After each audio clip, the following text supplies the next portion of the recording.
Okay, so I'm going to be talking about this new Spider-Man film which came out, The Amazing Spider-Slash-Man, directed by Marc Webb, who has made 500 Days of Summer in the past.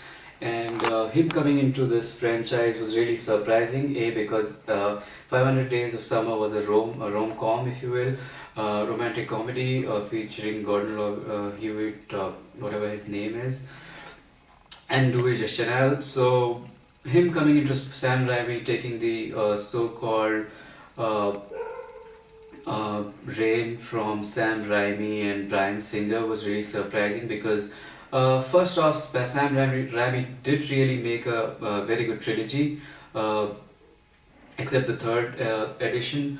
With I think it was Bryan Singer who made the third part, but coming back to Spider-Man as a very movie franchise, I really, like so many other people, I really thought that it was a little premature to reboot the franchise because the kids who were probably born in the 80s, late 80s, or even the 90s, they would have probably seen the first Spider-Man. And even if you consider a kid who was born at a movie watching age and he just got the third installment of Spider-Man, I think he would not be too eager to just see Spider-Man start right back from the origin.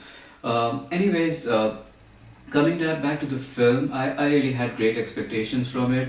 A, because it was a new team.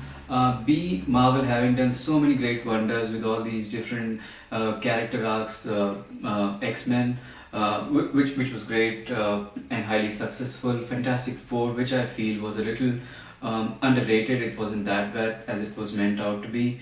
And obviously all the Avengers arcs, be it Thor, Iron Man, even the Cap arc. So having said that, Marvel was involved with this new franchise and new reboot, and Marvel having the strength of all their recent comic book and animation successes, trying to just redo Spider-Man with a new team was really exciting. But coming into the movie, I mean, uh,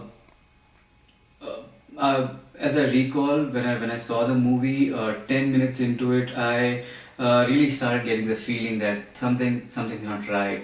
Um, because you know what really happens to you when you watch a bad film and you can almost make out that this sucks, right? And you don't really mention it to anyone else, but you get that hunch inside of you.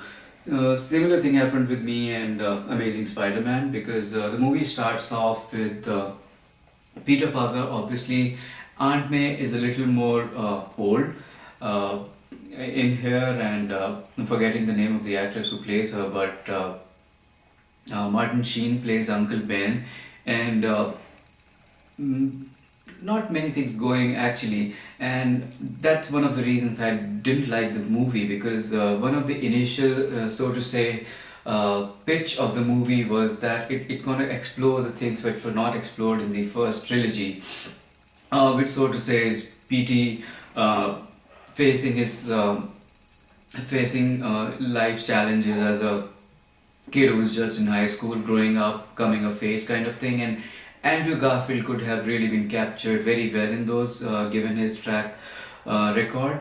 Uh, the movie didn't have any of that, and half an hour into the movie, you just got a feeling that they somehow are forcing the viewer to see the origin of Spider-Man, which was really creepy, in my opinion, because out here you have a very dumb-looking Gwen Stacy, and really no premise as such. She works for this character who works for, I think, Osborne industry, and there is some weird scientific research going on, and in the middle of everything, Peter finds himself in an experiment, in sort of a facility tour, where obviously he gets bitten up by the radioactive spider. Now this is the part I just wanted to skip, right? You really don't want to see a new Spider-Man, a new Peter Parker becoming Spider-Man, and all the time you see that, you will just be reminded of good old Tobey Maguire in his good old pre-high-tech days, and just becoming Spider-Man, really enjoying and living the whole transformation. Coming back to the movie, I think I've expressed enough that I didn't like the movie that much and disappointed me on many levels. But downright to five things that I didn't like about the film. One was Andrew Garfield. Great guy, great actor, but Spider-Man, no. Even Peter Parker, maybe yes. Give him a second chance. Second, Gwen Stacy, Emma Stone sucks downright.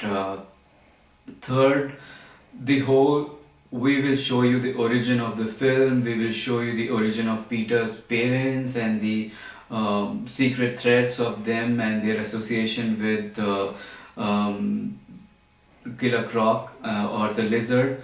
That thing just didn't work for me. For 3D, it almost feels like everyone is compelled to show you those high flung 3D sequences where you run out of story. Basically, there's no confrontations with the villain, but you have these high flung, high rise kind of sequences and all shout 3D at the top of their voice. So I think I covered three.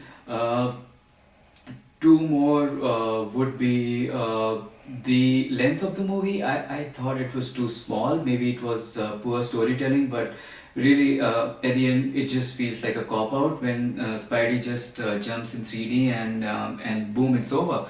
There is no post credit sequence if you would like to include it in the fourth point. So coming to the last point, the awesome fear of a sequel. So there you go, Spider-Man sucks.